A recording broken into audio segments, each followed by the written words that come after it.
কেতিয়াবা আপুনি আপোনাৰ ঘৰত থকা জ্যেষ্ঠজনক সুধিছেনে যে আপোনাৰ সপোন কি আছিল আৰু সেই সপোন পূৰ কৰিবলৈ যাওঁতে কেনেধৰণৰ সংগ্ৰাম কৰিব লগা হৈছিল আৰু সেই সপোন পূৰ হ'লনে?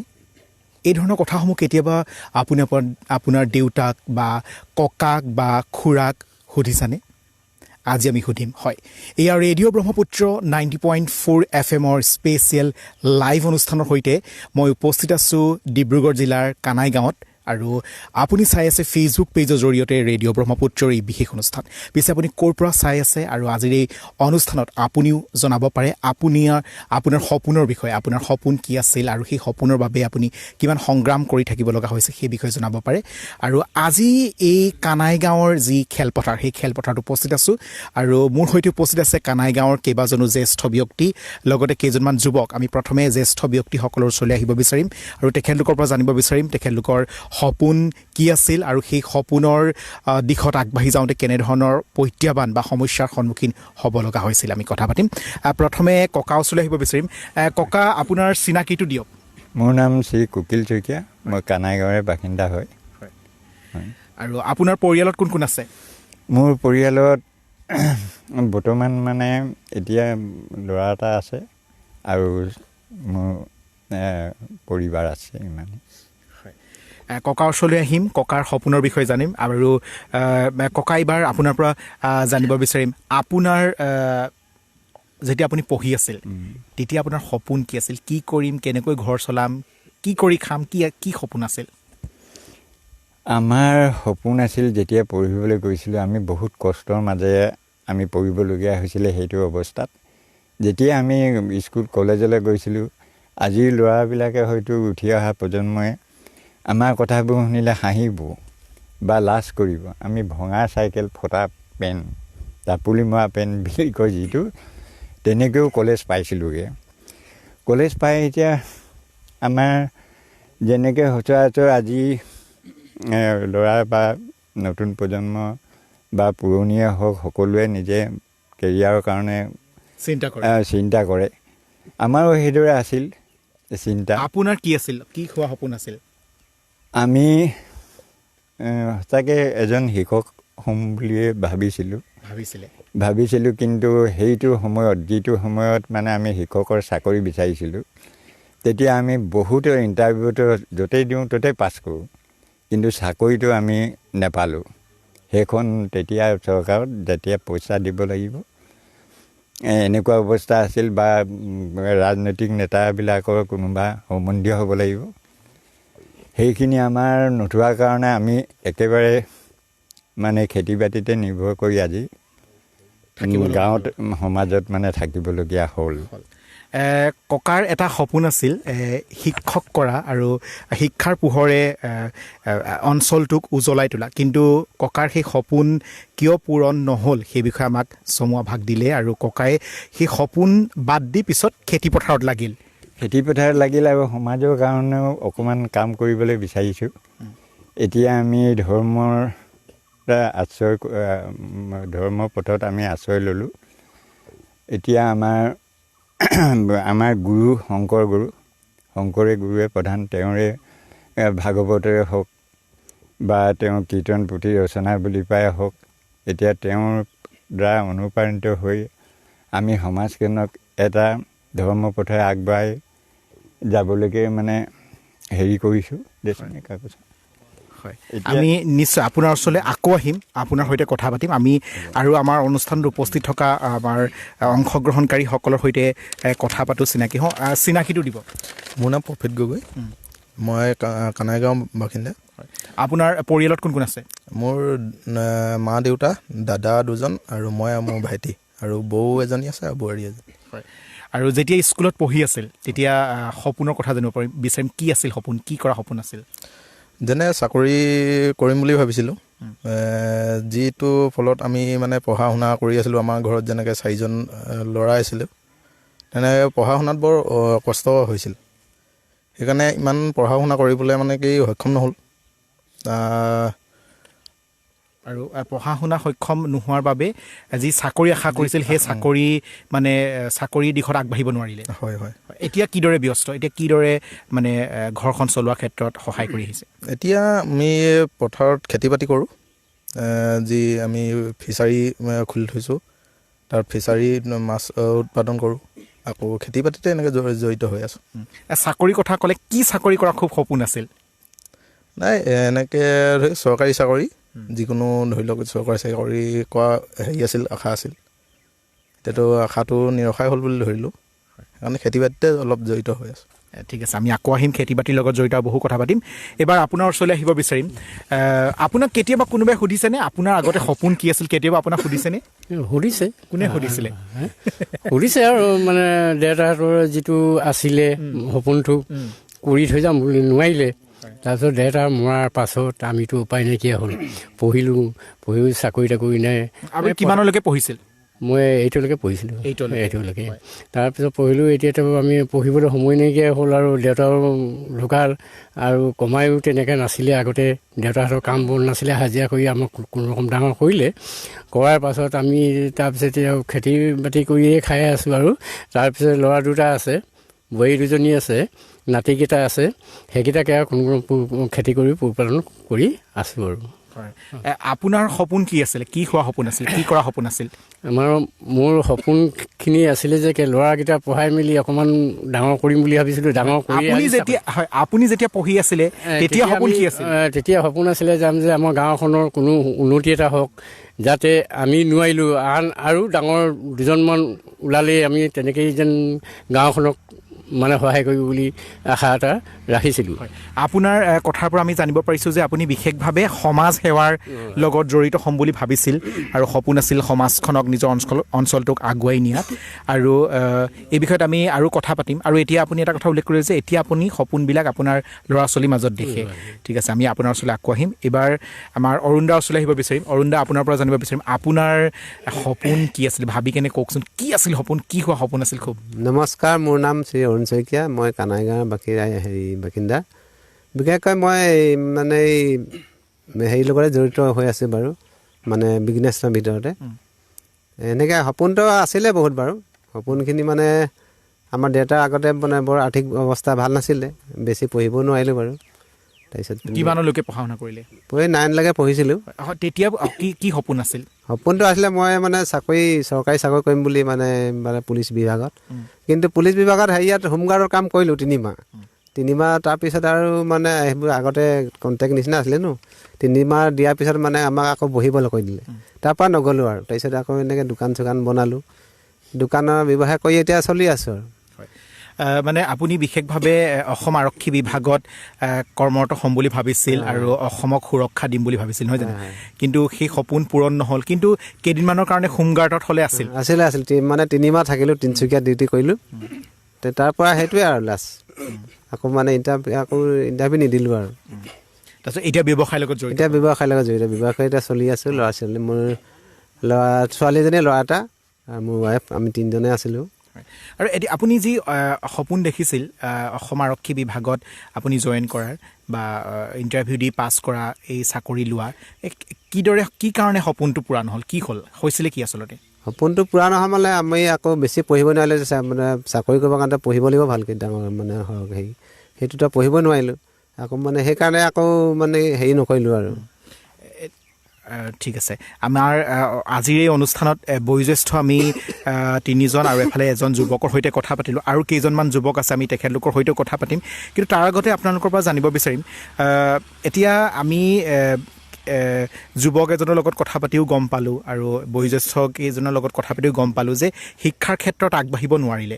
তো এই কানাই গাঁওখনত শিক্ষাৰ ক্ষেত্ৰত আগবাঢ়িব নোৱাৰা, সেইটো সময়ত আগবাঢ়িব নোৱাৰা সমস্যাবোৰ কি আছিল? কি কাৰণৰ বাবে কানাই গাঁৱৰ লোকসকলে সেইটো সময়ত মানে শিক্ষাৰ দিশত আগবাঢ়ি যাব নোৱাৰিছিল? শিক্ষাৰ দিশত আগবাঢ়ি যাব নোৱাৰা কথাটো নহয়, ইয়াৰ পৰাই আমাৰ মেজিষ্ট্ৰেট হৈছে। কানাই গাঁৱত ডক্টৰ আছে, কানাই গাঁৱৰ প্ৰফেচাৰ আছে, যেনেকৈ পৱন শইকীয়া, ডক্টৰ পৱন শইকীয়া ডিব্ৰুগড়ত থাকে, তেওঁ আমাৰ গাঁৱৰে বাসিন্দা। এজন অন শইকীয়া, যিজন মেজিষ্ট্ৰেট হৈ কিনে আছে, তেওঁৰ ল'ৰা ছোৱালীও এতিয়া তেনেকুৱাই ধৰণৰ হৈছে। তেনেকুৱা ইঞ্জিনিয়াৰো আছে, গোটেইবিলাকেই আছে। কিন্তু হ'ল আমাৰ ক্ষেত্ৰত কিছুমান আমাৰ দুখীয়া মানুহৰ ক্ষেত্ৰত এনেকুৱা এটা অৱস্থা হয়। তথাপিতো এই চাকৰিৰ কথা কোৱাতে মই দুষাৰ আকৌ ক'বলৈ বিচাৰিছোঁ, শুধৰাবলৈ বিচাৰিছিলোঁ। হয়, মই শিক্ষকতা চাকৰি পোৱা হ'লে সৰু ল'ৰা ছোৱালীক এটা আদৰ্শ দেখুৱাই কিনে মোৰ আগবঢ়াই নিম বুলি মই চেষ্টা কৰিছিলোঁ, ভাবিছিলোঁ মনতে। সেইটো নহ'ল। নোহোৱাৰ পিছতো মই এনেও বহি থকা নাই, ধৰি লওক। ভগৱানৰ কৃপাত মই বাগানতো কৰিলোঁ, চাহ বাগানত কৰিলোঁ। চাহ বাগানত কৰি কিনি আকৌ তাতো এৰিলোঁ। এৰি কিনি আকৌ ইয়াৰ কোঅপাৰেটিভত, মাইজান সমবায় সমিতি কোঅপাৰেটিভত মই প্ৰায় 20-25 বছৰমান তাতে কৰি কিনি সমাজ সেৱাৰ নিচিনাই কাম কৰিলোঁ। আৰু লাষ্টত এতিয়া এই বৃদ্ধ বয়সত মই ধৰ্মতে সোমালোঁ। সোমাই কিনি এতিয়া আমাৰ সমাজখনত বহুতখিনি এই অন্ধবিশ্বাসৰ ওপৰত চলি আছে, যিটো মই এতিয়া আমাৰ চুতীয়া সমাজখনৰ ভিতৰতে কৈছোঁ। তাতে এতিয়া আমি কিছুমান নীতি নিয়ম সলনি কৰিবলৈ বিচাৰিছোঁ। নিশ্চয় আমি সেই নীতি নিয়মসমূহৰ বিষয়েও আপোনাৰ ওচৰলৈ আহিম, জানিব বিচাৰিম। এইবাৰ কেইজনমান যুৱকৰ ওচৰলৈ আহিব বিচাৰিম। এইবাৰ আপোনাৰ ওচৰলৈ আহিব বিচাৰিম। প্ৰথমে চিনাকিটো দিয়ক আৰু কিদৰে ব্যস্ত হৈ আছে আৰু পৰিয়ালত কোন কোন আছে কৈ দিয়ক। হয়, নমস্কাৰ। মোৰ নাম শ্ৰী পৰাগ খনিকৰ। মই কানাইগাঁৱৰ বাসিন্দা। বৰ্তমান খেতিৰ লগতে জড়িত, চাহ খেতি অলপ আছে। তাৰপৰা যোৱা বছৰ অলপ ফাৰ্মিঙৰ কাৰণে প্ৰচেষ্টা হাতত লৈছিলোঁ। তাৰ এতিয়া আপোনাৰ পৰিকল্পনা আছে আৰু ভৱিষ্যতে ভাল কিবা মিক্স ফাৰ্মিং কৰাৰ চিন্তা চৰ্চা কৰি আছোঁ। এয়া হৈছে নতুন পৰিকল্পনা, নহয় জানো? আৰু নতুন যুগত আমি প্ৰত্যেকে নতুন সপোন দেখোঁ, আৰু সপোনেই আচলতে আমাক আগুৱাই নিয়াত বিশেষভাৱে অৰিহণা যোগায়। এতিয়া আমি জানিব বিচাৰিম, যেতিয়া পঢ়া শুনা মেট্ৰিক দিয়া নাছিল বা পঢ়া শুনা কৰি আছিল, সেইটো সময়ত সপোন কি আছিল, কি হোৱা খুব সপোন আছিল? হয়, মা দেউতাই সদায় কয় আৰু এইটো কথা। প্ৰতিজন ধৰক মা দেউতাৰ এটা সপোন থাকে ন, ল'ৰা ছোৱালী পঢ়ি শুনি ডাঙৰ কিবা এটা কৰিব আৰু চাকৰি কৰিব ধৰক, সেইটোৱে আৰু। তো যেতিয়া ডাঙৰ হ'লোঁ, কলেজ গ'লোঁ, তেতিয়া বুজিলোঁ যে পাছত চাকৰিৰ প্ৰতি আগ্ৰহটো কমি গ'ল লাহেকৈ। মোৰ আচলতে এইবোৰ ফাৰ্মিঙৰ ওপৰতে বেছি গুৰুত্ব হ'ল, তাৰপৰা খেলা ধূলাৰ লগত তেনেকৈ আৰু। মানে খেলা ধূলাৰ লগতে মানে ফাৰ্মিং বা এগ্ৰিকালচাৰ বা খেতিৰ লগত জড়িত হ'বলৈ ইচ্ছা যায়। কিন্তু তাৰ আগতে চাকৰি মনটো আছিল, বেলেগ কিবা সপোন আছিল? হয়, তেনেকৈ আছিলে আৰু ভাবিছিলোঁ। মা দেউতাৰ সপোন যিহেতু আছিলে মা দেউতাৰ কাৰণে। কিন্তু যেতিয়া আপোনাৰ কলেজলৈ গ'লোঁ, তাৰপৰা পৰিৱেশ পালোঁ, ধৰক বিভিন্ন জেগাত গ'লোঁ, তেতিয়া দেখিলোঁ আৰু নিজৰ এটা সপোন থাকে ন, জীৱনটো এবাৰ। তো নিজৰ ধৰণে জীয়াই থাকিবলৈ মানে ইচ্ছা যায় আৰু সেই নিজৰ ধৰণে মানে আপোনাৰ। আৰু মানে এতিয়া সেই সপোনটো খেতি পথাৰ বা ফাৰ্মিঙতে আপুনি বিচাৰি পায়? হয়, হয়, এইটো ভাল লাগে। খেতি ভাল লাগে, প্ৰকৃতিৰ মাজত থাকি ভাল লাগে। আমি আজি যিহেতু কানাই গাঁৱত উপস্থিত আছোঁ, আৰু কানাই গাঁৱৰ এজন যুৱকৰ সৈতে আমি কথা পাতিলোঁ। তেখেতৰ সপোন কলেজলৈ যোৱাৰ লগে লগে আমাৰ প্ৰায়ভাগ লোকে বেলেগ এটা সপোন দেখে, বাহিৰত যাম বা কি চাকৰি কৰিম, তেনেধৰণৰ সপোনবিলাক দেখে। কিন্তু এইজন যুৱকে যেতিয়া কলেজলৈ গ'ল, তেতিয়া বিভিন্ন অঞ্চলৰ বন্ধু বান্ধৱসকলক লগ পালে, শিক্ষাগুৰুসকলক লগ পালে, আৰু তেতিয়া বুজি উঠিল যে খেতি জৰিয়তে আমি কিদৰে আগবাঢ়ি যাব পাৰোঁ। আৰু গতিকে তেখেতৰ যিমানবিলাক সপোন আছিল, চাকৰি কৰা সপোন আছিল, তেতিয়া সেই সপোনবিলাকৰ পৰা আঁতৰি এতিয়া খেতিৰ ক্ষেত্ৰত বিশেষভাৱে গুৰুত্ব দিয়ে, আৰু সেই এতিয়া খেতিৰ মাজতেই নিজৰ সপোনবিলাক বিচাৰি পায়। আৰু এই খেতি কৰিবলৈ যাওঁতে কেনেধৰণৰ সমস্যাৰ সন্মুখীন হৈ আহিছে, এতিয়া সপোনবিলাক পূৰণ কৰিব যাওঁতে, সেই বিষয়ে কথা পাতিম। তাৰ আগতে আৰু এজন যুৱকৰ সৈতে আমি কথা পাতিব বিচাৰিম। এইবাৰ তোমাৰ ওচৰলৈ আহিব বিচাৰিম। তোমাৰ চিনাকিটো দিব লাগে, আৰু পৰিয়ালত কোন কোন আছে আৰু কিদৰে ব্যস্ত ক'ব লাগে। নমস্কাৰ, মোৰ নাম শ্ৰী ব্যঞ্জন শইকীয়া। মই কানাইগাঁৱৰ বাসিন্দা। মোৰ ঘৰত মোৰ মা দেউতা, ভাইটি দুজন, তাৰপৰা মোৰ ৱাইফ আছে। মই হায়াৰ ছেকেণ্ডেৰী পাছ কৰিলোঁ। পাছ কৰাৰ পাছত আৰু পাৰিবাৰিক কণ্ডলৰ বাবে BA টো কমপ্লিট কৰিব নোৱাৰিলোঁ। তেনেকৈ এতিয়া ঘৰতে আৰু ইটো সিটো কৰি কিনে। যেতিয়া পঢ়ি আছিল, সপোন কি আছিল তেতিয়া পঢ়ি থকা সময়ত? পঢ়ি থকা সময়ত মোৰ বিজনেছ লাইনত যাবলৈ ইচ্ছা আছিল, কিন্তু টকা পইচাৰ ক্ষেত্ৰত ইমান হেৰি কৰিব নোৱাৰিলোঁ, আগবাঢ়িব নোৱাৰিলোঁ। এতিয়া আকৌ ভাবিছোঁ ভাল কিবা এটা হেৰি কৰিম বুলি। মানে এতিয়াও সময় যোৱা নাই নহয় জানো, এতিয়াও সময় আছে, এতিয়াও বিজনেছ কৰিবলৈ বিভিন্ন ধৰণৰ সুবিধাবিলাক আছে, সেই সুবিধাবিলাক ল'লে নিশ্চয় আগবাঢ়ি যাব পাৰিব। আমি আৰু কেইবাজনো ব্যক্তিৰ সৈতে আমি যিহেতু কথা পাতি আছোঁ, আজি কানাইগাঁৱত উপস্থিত আছোঁ আৰু ডিব্ৰুগড় জিলাৰ কানাইগাঁও অঞ্চলৰ একেবাৰে কাষেৰে বৈ গৈছে মহাবাহু ব্ৰহ্মপুত্ৰ আৰু এই ব্ৰহ্মপুত্ৰই বিশেষভাৱে এই অঞ্চলটোক অসুবিধাত পেলায় বাৰিষাৰ সময়ত। আৰু এই ব্ৰহ্মপুত্ৰৰ সেই বানপানী বা সেই অসুবিধাৰ মাজতো তেখেতলোকে জীৱনত আগবাঢ়ি গৈছে। সপোনবিলাক এটা সপোন হাতৰ পৰা গুচি গ'লেও বা এটা সপোন হেৰাই গ'লেও নতুন এটা সপোন দেখি জীৱনটো আগুৱাই যাবলৈ চেষ্টা কৰিছে। আৰু আচলতে আমি এই যে আমাৰ সপোন কি আছিল আৰু সেই সপোনক আমি দিঠকত পৰিণত কৰিবলৈ কিদৰে কেনেকৈ সংগ্ৰাম কৰিব লগা হৈছে সেই বিষয়তে ৰেডিঅ' ব্ৰহ্মপুত্ৰ 90.4 ফিমে বিশেষ লাইভ অনুষ্ঠান লৈ আহিছে। চাহ বাগিচা অঞ্চলৰ লোকসকলৰ সৈতে গৈ কথা পাতিছে, গাঁও অঞ্চলৰ লোকসকলৰ সৈতে কথা পাতিছে। আৰু আপুনি যদি ফেচবুক পেজটি চাই আছে তেনেহ'লে আপুনিও আমাৰ কমেণ্ট বক্সত গৈ এটা কমেণ্ট কৰি জনাব পাৰি যে আপুনি ক'ৰ পৰা চাই আছে। আৰু আচলতে আপোনাৰ এটা কমেণ্টে আমাক বহুখিনি উৎসাহ প্ৰেৰণা প্ৰদান কৰিব আৰু আপোনাৰ সপোনৰ বিষয়েও কমেণ্ট বক্সত লিখিব পাৰিব। আমি এইবাৰ আৰু আমাৰ অনুষ্ঠানত অংশগ্ৰহণ কৰা আমি ককাসকলৰ দাদাসকলৰ ওচৰলৈ আহিব বিচাৰিম। আমি কেইবাজনো ব্যক্তিৰ সৈতে আমি কথা পাতি গম পালোঁ যে তেখেতলোকে বিশেষভাৱে মানে পঢ়া শুনাৰ ক্ষেত্ৰত আগবাঢ়ি যোৱাত মানে অসুবিধা হ'ল। এটা কথা আমি গম পালোঁ, আৰ্থিকভাৱে দুৰ্বল আৰু মানে সেইটো সময়ৰ ৰাস্তা পদূলি, সেইটো সময়ৰ স্কুল কলেজৰ ইমান সুবিধা নথকাৰ এইটো এটা সমস্যা আছিল নেকি? সেইটো সমস্যা আছিল। মানে আগতে আমাৰ এইটো ৰাস্তাটো বহুত বেয়া আছিল। মানুহে আমি ডিব্ৰুগড়লৈ যাব হ'লেও চাইকেলত যাবলগীয়া হয়। ৰাস্তা বেলেগ মানুহ আহিবলৈ মানে দিগদাৰ পায় হ'লে। ৰাস্তাটো গোটেই খাল বা বাৰিষাটো কথাই নাই আৰু এআঁঠু পানী হয়। এতিয়া ৰাস্তাটো বনিছে, এতিয়া ঠিক হ'ল বাৰু, এতিয়া এইখিনি যাবলৈও ভাল লাগে। আৰু সেইখিনি আগতে বহুত আৰ্থিক মানে দিগদাৰ হৈছিলে মানে আমাৰ ৰাস্তা পদূলিবিলাক। হয় মানে যিকোনো ক্ষেত্ৰত এজন ব্যক্তি আগবাঢ়ি যোৱাৰ বা এটা সপোন পূৰণ কৰিবলৈ যোৱাৰ ক্ষেত্ৰত বিশেষভাৱে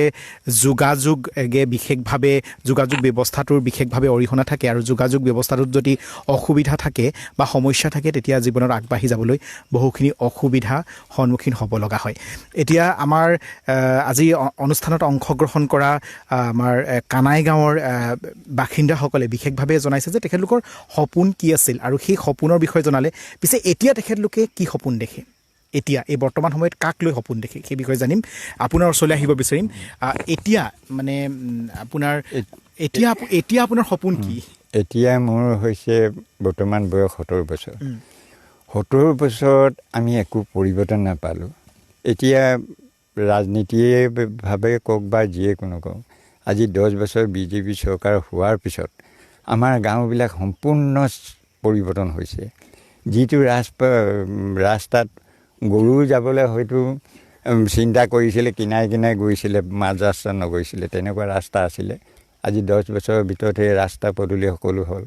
খেতি বাতিৰ কাৰণেও সা সঁজুলি বা টকা পইচা সাহাৰ্য চৰকাৰে অনেক ফালৰ পৰা দিছে।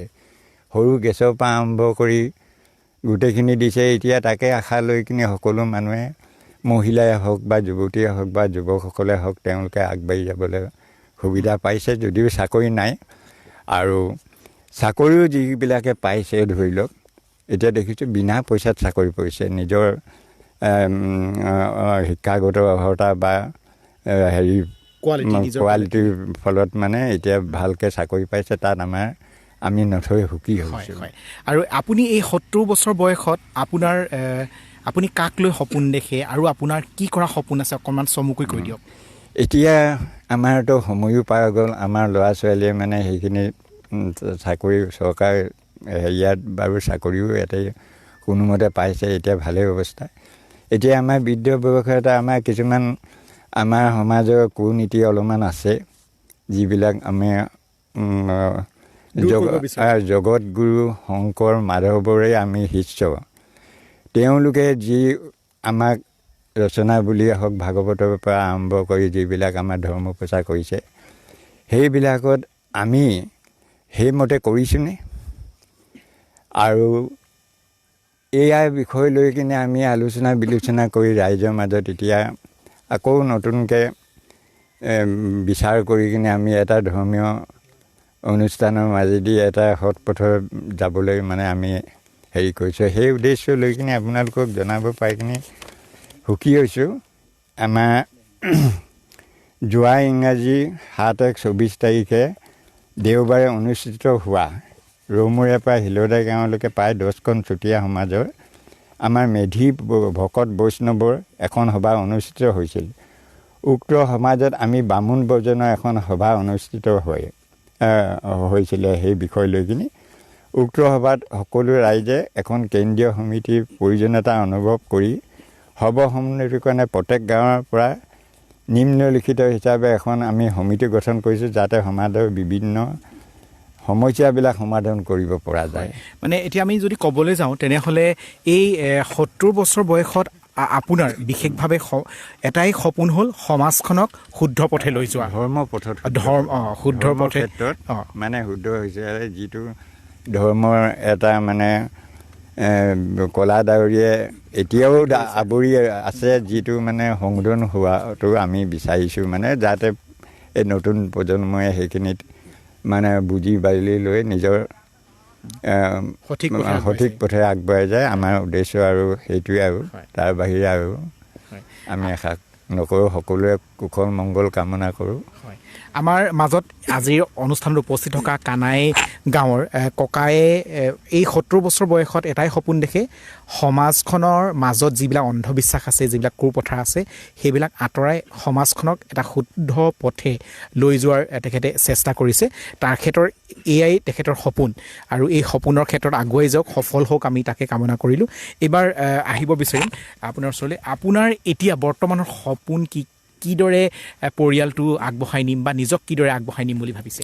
হয়, মই আগতে কৈছোঁ যেতিয়া নেকি মই ফাৰ্মিং কৰি আছোঁ, ফাৰ্মিঙৰ জৰিয়তে মই আগুৱাই যাম। এতিয়া এই ফাৰ্মিং কৰিবলৈ যাওঁতে মানে কেনেকুৱা ধৰণৰ সমস্যাৰ সন্মুখীন হ'ব লগা হৈছে? হয়, বহুতো সমস্যাৰ সন্মুখীন হ'বলগীয়া হৈছে, কিন্তু তাৰ উপৰিও আমাৰ যিখিনি ধৰি লোৱা যিমানখিনি ক্ষমতা আছে, যিমানখিনি শক্তি আছে, সিমানখিনি হেৰি কৰি আমি নিজৰ যোগাযোগ কৰি কিনে নিজে জোৰ লগাই আগুৱাই যাবলৈ বিচাৰিছোঁ। এতিয়া আমি যদি ক'বলৈ যাওঁ মানে অসুবিধা বা সমস্যা ক'ত ক'ত পায়, কোনবিলাক ক্ষেত্ৰত সমস্যা পায় আগবাঢ়ি যোৱাৰ ক্ষেত্ৰত? হয়, আমি যেতিয়া যিকোনো বস্তু ধৰি লওক আজি ফোন কৰি কিবা এটা বস্তু ধৰি লওক মগাওঁ, সেইখিনি বস্তু আহিবলৈ টাইম লাগে, সেইখিনি গাড়ী মটৰ অলপ অসুবিধা হয়, নিজে যাবলগীয়া হয়। কিহৰ ফাৰ্মিং কৰিছে আপুনি? আমি মীন পালন কৰি আছোঁ। মীন পালনৰ ক্ষেত্ৰত মানে কি কি সমস্যা পাইছে? এটা হ'ল কিবা প্ৰয়োজনীয় সামগ্ৰী, যিকোনো ধৰি লওক দানা হওক বা পোনাই হওক আনিবলৈ যাবলগীয়া হয়, বা দানাখিনিয়ে ফোন কৰিলোঁ ধৰি লোৱা, ইয়াত আহিবলৈ অলপ অসুবিধা পায়, দূৰ হয়, আকৌ নিজে যাবলগীয়া হয়, সেইখিনি আৰু মূলধনৰ ক্ষেত্ৰত আৰু ট্ৰেইনিঙৰ ক্ষেত্ৰত অসুবিধা সেইখিনিতো হৈছিলে, সেইখিনি লোৱা হোৱা নাই, সেইখিনি নিজেই হেৰি কৰিয়ে কৰি আছোঁ। এতিয়ালৈকে মানে ট্ৰেইনিং লোৱা নাই, ট্ৰেইনিঙৰ সুবিধা পোৱা নাই, মানে আৰু নিজৰ মানে ব্যক্তিগত অভিজ্ঞতাৰে বা দেখি নিজেই চাই ইউটিউবত চাওঁ কেতিয়াবা কেনেকৈ কৰে, কেনেকৈ বা আগুৱাই যায়, কেনেকৈ পোনাৰে, সেইবিলাক চাই নিজেই হেৰি কৰি আছোঁ। ঠিক আছে, বহুত বহুত ধন্যবাদ জনালোঁ। আৰু এইবাৰ আপোনাৰ ওচৰলৈ এতিয়া আপোনাৰ এতিয়া সপোন কি? এতিয়া আপোনাৰ কি কৰা সপোন বা কাক লৈ আপুনি সপোন দেখে? আমাৰ এতিয়া সপোন যে ল'ৰা ছোৱালীকেইটা কেনেকৈ মানে পোহপালন দিব পাৰোঁ। এতিয়া চাকৰি বাকৰিটো নায়েই, তাৰপিছতে কোনোবা খেতি কৰিয়ে কোনো ৰকম পোহপাল দি মানে আমি সুখী হ'ব বিচাৰোঁ। হয়, মানে ক'বলৈ গ'লে এতিয়া আপোনাৰ সপোন আপোনাৰ ল'ৰা ছোৱালীকেইটাই যাতে পৰিয়ালটো সুন্দৰভাৱে আগবঢ়াই নিব পাৰে, তাৰ বাবে বিশেষভাৱে খেতিত নিয়োজিত হৈছে। খেতিত নিয়োজিত কৰিছোঁ। এই খেতি কৰিবলৈ যাওঁতে কি মানে এই সমস্যাবিলাক হৈছে? আমাৰ সমস্যাবিলাক খেতি কৰিব সময়ত সমস্যাটো আমাৰ পানীটো আহে, বানপানীটো আহে, সেই সময়ত মানে কঠীয়া পাৰিবলৈও অসুবিধা হয়। তাৰপিছতে লাষ্টত আৰু কোনোৰকম কৰি পেলাই খেতিটো কোনোৰকম আধা সৰি হ'লেও হয়, আৰু সেই তেনেকেই পোহপালন দি কিনে চলি আছোঁ। আৰু খেতি মানে অকলে এবাৰে কৰে? ধান খেতি এবাৰে কৰিছোঁ, ইমানেই। আৰু তাৰপিছতে সৰু সুৰা বাগান অকণমান খুলিলোঁ, সেই বাগানখনতে নিৰ্ভৰ কৰি খাই আছোঁ। এবাৰ অৰুণ দা ওচৰলৈ বিচাৰিম, এতিয়া আপোনাৰ সপোন, এতিয়া বৰ্তমান সপোন কি, বা এতিয়া আপুনি কাক লৈ সপোন দেখে অকণমান ক'ব পাৰে? এতিয়া মোৰ মানে বিজনেছটো এতিয়া বৰ সৰুকৈ চলাই আছিলোঁ, আগলৈ মানে ডাঙৰ কৰিম বোলে সপোন এটা আছে মানে ভালকৈ ডাঙৰ কৰি কিনি বিজনেছটো আগবঢ়াবৰ কাৰণে। আৰু এই ক্ষুদ্ৰ ব্যৱসায় লোকসকলক মানে সহায় কৰিবৰ বাবে চৰকাৰৰ বিভিন্ন ধৰণৰ আঁচনিসমূহ আছে, সেই আঁচনিসমূহ সুবিধা আপুনি পাইছেনে বা সেই আঁচনিসমূহৰ সুবিধা ক'ত কিদৰে ল'ব পাৰি সেই বিষয়ে আপুনি কিমান অৱগত বা কিমান জানে অকণমান ক'ব পাৰে? ইমানখিনি মই ইমান নাজানো বাৰু, মানে তেওঁ বন্ধন কিবা কিবি গোটৰ হেৰি এটা আছে বাৰু, মানে ধৰক সেই গোটৰ পইচা লৈ আপুনি সেইটো মই গোটৰ লৈছিলোঁ, সেইখিনি শেষ কৰিলোঁ বাৰু এতিয়া আকৌ গোট নাই লোৱা বাৰু, এতিয়া নিজৰ পইচাই মানে আকৌ আগবাঢ়িম বুলি ভাবি আছোঁ। গোটৰ লৈ বহুত কষ্ট হয় পইচা ঘূৰাবলৈ দিগদাৰ হৈছে। ঠিক আছে, এইবাৰ তোমাৰ ওচৰলৈ আহিব বিচাৰিম, তুমিও যিহেতু মানে ফাৰ্মিঙৰ লগত জড়িত, এতিয়া তোমাৰ পৰা জানিব বিচাৰিম এই তোমাৰ যি সপোন যে এজন ভাল খেতিয়ক হোৱা, এজন ভাল মানে পশুপালক বা মীন পালক হিচাপে নিজকে প্ৰতিষ্ঠা কৰা, এতিয়া মানে এইখিনি কৰিবলৈ যাওঁতে কেনেকুৱা ধৰণৰ সমস্যা বা অসুবিধাৰ সন্মুখীন হ'ব লগা হৈছে? হয়, মূলধনৰ অভাৱ হয় আৰু আমাৰতো তেনেকৈ ধৰক নাই, মূলধন নাই, তেনেকৈ আমি যোগাৰ কৰি মেলি কৰিছোঁ, হাতত লৈছোঁ। মানে কি হ'ল এতিয়া প্ৰতিজন ধৰক ল'ৰাই বা যুৱকে বা যুৱতীয়ে অকল চাকৰি পাছত দৌৰে ন, আমাৰ মটিভটো চেঞ্জ হ'ব লাগে এতিয়া, যে অকলতো চাকৰি কৰি থাকিলে নহ'ব, আমাৰ সমাজখন অকলে চাকৰি কৰি থাকিলে জীয়াই থ'ব নোৱাৰিব, চাকৰিও কৰিব লাগিব, ব্যৱসায়ো কৰিব লাগিব, খেতিও কৰিব লাগিব, চবেই লাগিব। যেতিয়া আমাৰ সমাজখন প্ৰতিটো দিশত টনকিয়াল হ'ব, তেতিয়া এখন মানে আপোনাৰ ভাল সমাজ গঠন কৰাত ভাল আগবাঢ়ি যাব পাৰিব। এতিয়া আপুনি কি খেতি বা কি ফাৰ্মৰ লগত জড়িত? বৰ্তমান চাহ বাগান আছে, অলপ চলিব পৰাকৈ হয়গৈ আৰু বৰ্তমান যোৱা বছৰ ফিচাৰী খান্দিছোঁ, তাৰপৰা এইবাৰ আমি পৰিকল্পনা হাতত আছে আৰু হাঁহ কুকুৰাকে আদি কৰি ধৰক মাছ, তেনেকৈ মিক্স ফাৰ্মিং কৰাৰ ইচ্ছা এটা আছে। আৰু এই ক্ষুদ্ৰ যিসকলে ফাৰ্ম আৰম্ভ কৰে তেখেতলোকক চৰকাৰে কেনেকুৱা ধৰণৰ সুবিধাসমূহ দিছে বা এই সুবিধাসমূহ ল'বলৈ ক'ত কিদৰে যোগাযোগ কৰিব লাগিব বা কিদৰে ক'ত ট্ৰেইনিংবিলাক ল'ব পাৰি সেই বিষয়ে কিমান কথা আপুনি লগতে আপোনাৰ অঞ্চলৰ যিমানবিলাক যুৱকে খেতিত নামিছে তেখেতলোকৰ মাজত দেখিছেনে সেই বিষয়ে সজাগতাটো? হয়, তেনেকৈ খবৰ লোৱা হয়, আমি গৈছোঁ, মীন বিভাগলৈও গৈছোঁ, কিন্তু প্ৰথমে কয় আৰু আপোনাৰ পাছতে সঁহাৰি নাপাওঁ। প্ৰথমে গ'লেও আমি ট্ৰেইনিঙতো গৈছিলোঁ, কিন্তু কয় আহিম, সহায় সহযোগ কৰিম ধৰক আপোনাৰ আৰ্থিকভাৱেই হওক, কিন্তু এবাৰ আহিছিলে, এবাৰ কথা পাতিছিলোঁ, কৈছে যে ফাণ্ড নাই, কিবা নাই, ধৰক স্কিম নাই, তেনেকুৱা ধৰণৰ কথা কৈ আপোনাৰ পিছুৱাই থাকে আৰু সেইবাবে এতিয়া নিজৰ মানে পইচাই, নিজৰ মূলধনেই মানে নিজৰ ব্যৱসায়ত লগাই আগবাঢ়ি যাব বিচাৰিছে।